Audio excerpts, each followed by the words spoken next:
Pengertian sistem pencernaan pada manusia. Sistem pencernaan merupakan sistem yang memproses mengubah makanan dan menyerap sari makanan yang berupa nutrisi-nutrisi yang dibutuhkan oleh tubuh. Sistem pencernaan juga akan memecah molekul makanan yang kompleks menjadi molekul yang sederhana dengan bantuan enzim sehingga mudah dicerna oleh tubuh.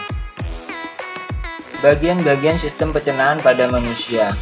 Rongga mulut, kerongkongan, hati, lambung, kentang empedu, pankreas, usus besar, usus halus, rektum, dan anus seperti yang ada pada gambar tersebut. Organ sistem pencernaan pada manusia seperti mulut ialah pintu masuk makanan. Di dalam mulut terdapat lidah, rongga mulut, kelenjar ludah, dan gigi. Jadi fungsi mulut bermacam-macam, yaitu menghancurkan makanan, mencerna makanan, mengecap rasa makanan, dan membantu menelan makanan.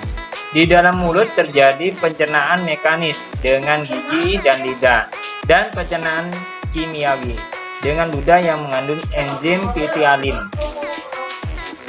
Nah, inilah tampak rongga mulut yang ada pada gambar. Ini terdiri dari langit-langit, gigi, gusi, tulang langit-langit, pembuluh darah, dan saraf langit-langit, amandel, dan lidah.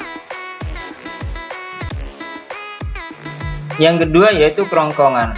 Kerongkongan adalah penghubung antara mulut dan lambung. Kerongkongan disebut juga esofagus. Kerongkongan berbentuk tabung dan terdapat otot. Nah, otot pada kerongkongan ini berfungsi untuk membawa makanan dari mulut ke lambung dengan menggunakan gerak peristaltik. Tampak pada gambar 1.11 di mana gerakan otot kerongkongan saat mendorong makanan dari mulut kemudian menuju ke lambung. Nah, kerongkongan ini dibagi menjadi 3 bagian, yaitu yang pertama bagian superior yang sebagian besar terdiri dari otot rangka. Yang kedua bagian tengah yang terdiri dari campuran otot rangka yaitu otot turik dan otot polos. Kemudian yang ketiga yaitu bagian inferior yang terdiri dari otot polos. Bagian yang ketiga yaitu lambung. Nah, lambung di sini adalah organ pencernaan yang berfungsi untuk mencerna berbagai zat-zat makanan. Letak lambung berada di bawah sekat rongga badan. Di dalam lambung terjadi pencernaan kimiawi dengan menggunakan enzim pepsin, enzim renin, enzim lipase, dan asam lambung atau HCl. Usus halus. Bagian yang keempat ini adalah di mana usus halus adalah tempat penyerapan sari-sari makanan. Di sini juga terjadi proses pencernaan kimiawi dengan bantuan enzim tripsin, enzim disakarase, enzim erepsin, dan enzim lipase. Sari-sari makanan diserap melalui jonjot usus yang disebut villi. Seluruh sari makanan kecuali asam lemak dan gliserol diangkut melalui vena porta menuju ke hati.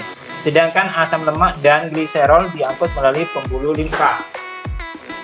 Bagian yang kelima yaitu usus besar, di mana usus yang berfungsi untuk memilah kembali hasil pencernaan. Di sini terjadi penyerapan air dengan jumlah yang terbesar daripada organ lain dan terjadi proses pembusukan sisa-sisa makanan dengan bantuan bakteri.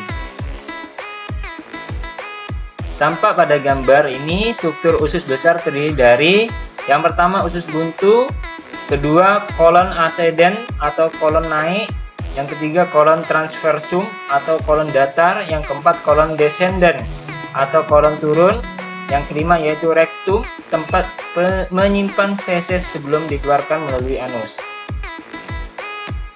Berikutnya yang keenam yaitu anus. Anus atau dubur adalah penghubung antara rektum dengan lingkungan luar tubuh. Di anus terdapat otot sphincter yang berfungsi untuk membuka dan menutup anus. Fungsi utama anus adalah sebagai alat pembuangan feses melalui proses defekasi atau buang air besar. Di anus terdapat otot sphincter, rektum, dan vena. Fungsi otot Sphincter adalah untuk membuka atau menutup anus, sedangkan fungsi rektum adalah untuk menyimpan feses sementara waktu. Nah, ini adalah bagian-bagian pada anus.